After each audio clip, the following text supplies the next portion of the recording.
once again a warm welcome to Flight Sim and Other Stuff channel, and my name's Mark, and a very short one tonight. I'm going to rush through this as quickly as possible. Every Sunday I'm going to try and do a news bulletin.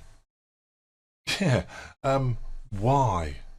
There are loads of people doing news bulletins, so I'm not going to cover the news that everyone else has done. I'm just going to pick some items that have caught my fancy and may be of interest, and just do a quick rundown. To start off with, I thought I'd give an overview of the Microsoft Flight Simulator add-ons that I'm using, the software downloads, all the free stuff.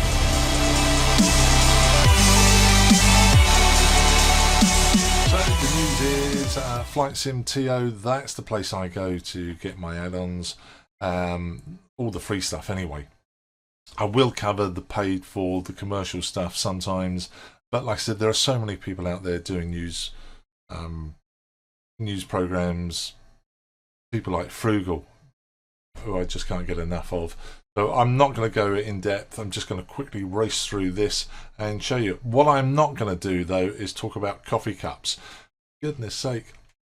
Hey, if coffee cups are your thing, go and download them, but I'm not going to be covering coffee cups, and I'm not going to be covering game type stuff. This one you got to get. Say no more. Gatwick Airport. This is better than any payware version of Gatwick I've purchased in the past, either on X-Plane or on P3D. Just get it. Inside the buildings, outside the buildings, the guy has done a brilliant job. Just get it. Let's move on. A friend of mine in Germany sent me this. I just love it. I think it's a laugh. The Evergreen Landmark in the Suez Canal. I haven't got it yet. Don't fly. It's too flat. Bush Talk Radio. I have got this one. I haven't got it to work, but I haven't spent any time on it. So if you do download it and it works for you, please let me know. Put some comments below and I'll give it another try. The idea is brilliant though. You fly around and as you come to a point of interest, if you got the radio switched on, it runs in a browser in a separate application, so there's no problem there.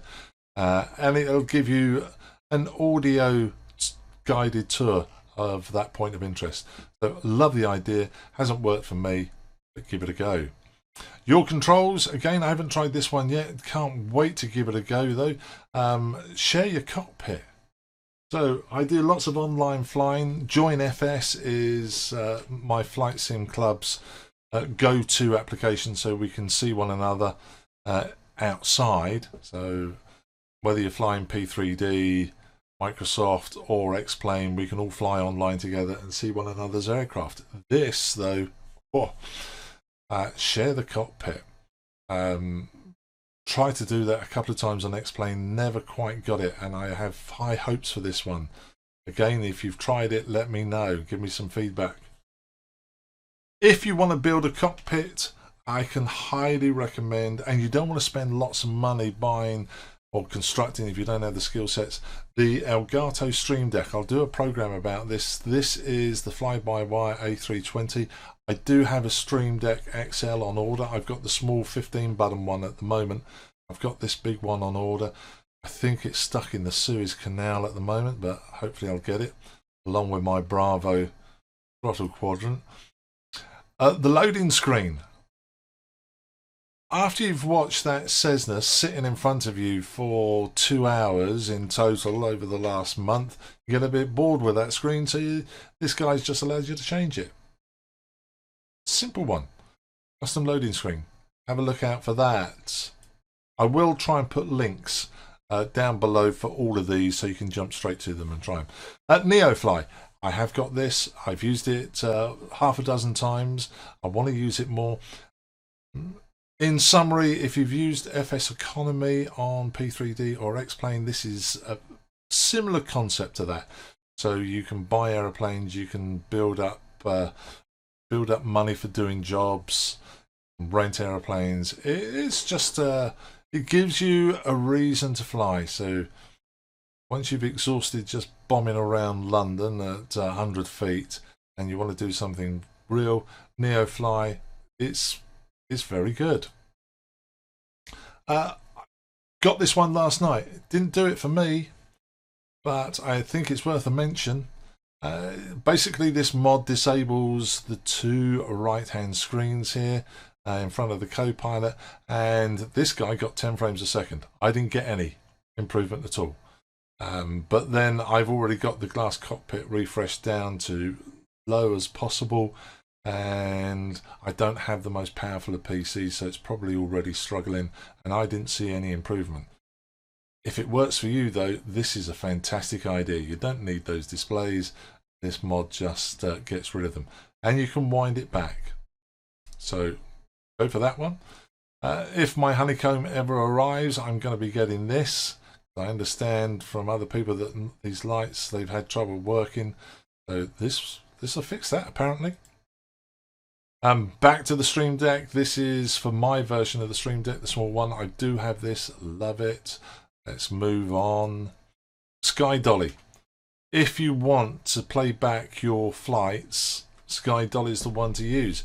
If you don't want to go out and buy the commercial product that's available, which is Flight Control Replay, it's not very expensive, but if you just want something to play back, Sky Dolly, yes, I do use it. I do have the paid for Sky Control Replay. I do have that. The benefit that gives me is it allows me to play the recordings back as AI.